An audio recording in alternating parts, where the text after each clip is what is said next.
We have a special guest this edition of our webcast. We are very happy to speak with Sona Hojayan from Armenia. They manufacture my favorite wine so far in the world, called Arame wine. And what I found particular about this wine is that they do it not only from grapes, but also from other fruits as well. And my favorite one is the pomegranate wine that we have over here. I'm really happy that we could have Sona with us in the project. Welcome to Romania, actually. Thank you very much. I'm also very happy to be here, to know you, and thank you for the invitation and for the opportunity you gave us to take part in this training session.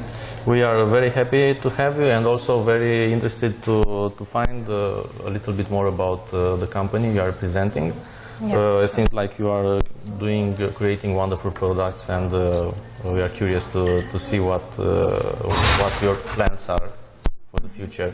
So I would first like to ask you to tell us a few things about the company from the beginning up to the current time. Okay. As it was already told, I'm representing MAP company, which is Armenian local manufacturer of alcoholic beverages. Mainly we produce Armenian brandy, wines, and also canned food. Preserves. But the main attention is paid for sure to the brandy and to the wine production.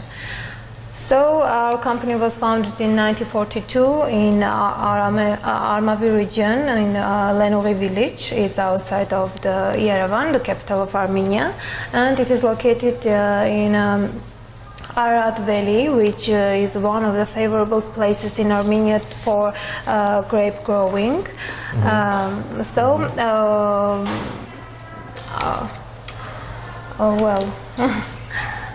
Okay, well, let me ask you, how did you come up with the name Arame? What does it mean? Arame is the first king of Urartu country. It's an ancient Armenian country, okay. And the name of the first king of this country was Arame. So we called our main line of our products. So we have Dracula and you have Arame. They are not very much. No, the same story. Yes, it differs. Our Arame was a brave man, and our nation was very proud. Did really worship him. Yes. Right. Yes. Okay. Now it makes a lot of sense. So you said you have your own grapes. You cultivate Yes, your own of grapes. How course. about the other fruits? Do you cultivate them as well, or you import the fruits? Fruits? Yes. Mainly we import them.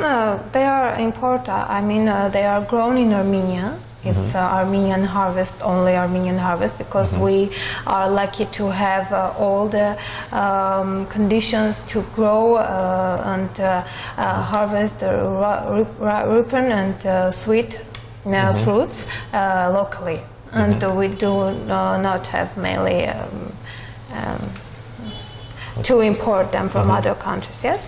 What about fruits? This year we launched already 5 new wines, fruit wines, and our customers can already find it in the. So besides the pomegranate wine, Yes, what other types of wine do you make now? What fruit wine? You mean? Yes, the fruit. There is a plum. There are plum wine, cherry wine, cornel wine. Cornel. Yes, okay. cornel wine, and 2 other strawberry. Yes, and. Okay, how do you make the fruit wine? Is there what's the process of making, for example, pomegranate wine? Oh, really? It doesn't differ very much from the grape wine making technology. Do you smash the fruits with the feet? Of course, starting with the harvest and ending with the bottling, it's almost the same technology, and the machinery, our factory is very well equipped with modern machinery, winemaking machinery, and also with highly qualified personnel. So we can do it, and we are proud we can represent our products today. How many people do you employ? Mainly it depends on the season. In season, when there is a harvesting work, yes, so picking up harvest, there might be for about 400 employees. And in non-season, the number is 200 approximately. Okay. Can you tell us, like on average, how many liters of fruit wine, for example, do you make? I can tell you that our factory is able to make 14 million liters of alcoholic beverages annually. Overall, including brandy, yes, normal including wine, brandy, wine. including our wines, not only Arame wines, but also wines that goes under a MAP label. Yes. So 14 this million, is a right? special premium line. Yes, 14 million liters. Yes. Per year. Per year. Okay. In what countries do you export? Well, we mainly export to Russian Federation. Are there any taxes to export to Russia? Of course there are, yes, because we deal with alcoholic beverages. In any country you want to export, you have to meet the legislation, there are some obligations you must carry, and the licenses you must to have. Okay, there are a long process with laboratory testing, with international certificate gaining. So as we are already a company that has a history of many years, we have done it, and we have reached the position now that we don't meet any additional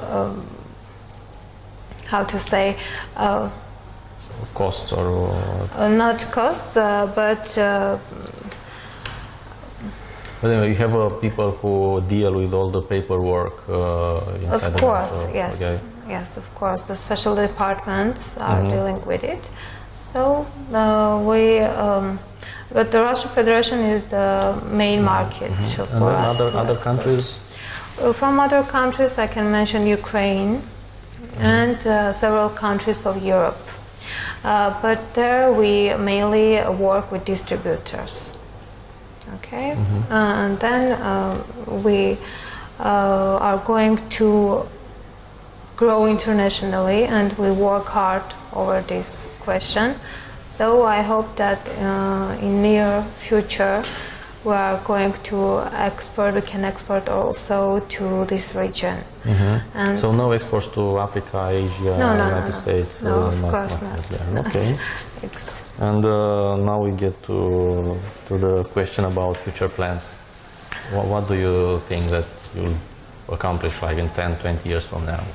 Oh, I just can't predict that it will be, there will be more and more varieties of our production, because only during last year we launched two lines of new wines. For example, the fruit wines I have already told, and also we have launched the unique line for Armenia. It is citrus wines. Citrus wines. Yes, wines made from citrus fruits, like lemon, orange, grapefruit, kiwi, and so on. So What about brandy? In near future, I can say that today we are already producing 40 years old brandy, which is the oldest brandy that you can find in Armenia. And in near future, we are planning to produce and to represent to our customers older brandy. Also, of course, it will be produced only in limited quantities. I don't know if you are aware, but it looks like in the European Union there is some kind of regulation that says that only the wine made from grapes can be called wine. Yes. How do you deal with this? Do you change the name of the drink for the European countries? How do you go about this? Or around this regulation? Okay, I understand. As we export to Europe in not very big quantities, it's easy for us now to change some labels and to write what they want us to write there. But in future, when we will grow internationally and we'll have stable partnerships, then we're going to find another ways of representing this. Because it would be a pity not to be able to call the drink wine if it's made. If it's wine, although it's quite unusual, and I found it very interesting that I saw when I could drink wine made of something else but grapes. Well, I can only say that I do hope that starting with this project, now that you landed in Romania, we will be able to find a suitable partner to think at a new project.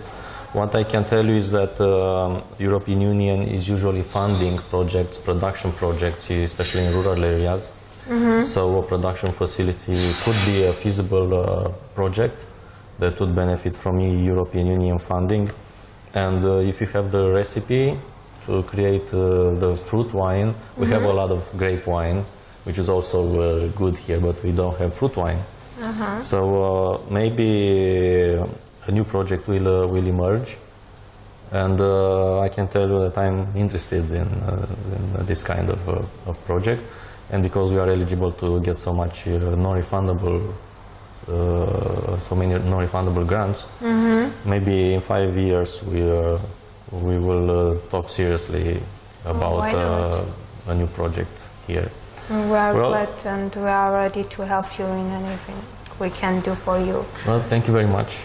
It was a pleasure to have you, and wish you a safe flight back home. Thank you very much too, and looking forward to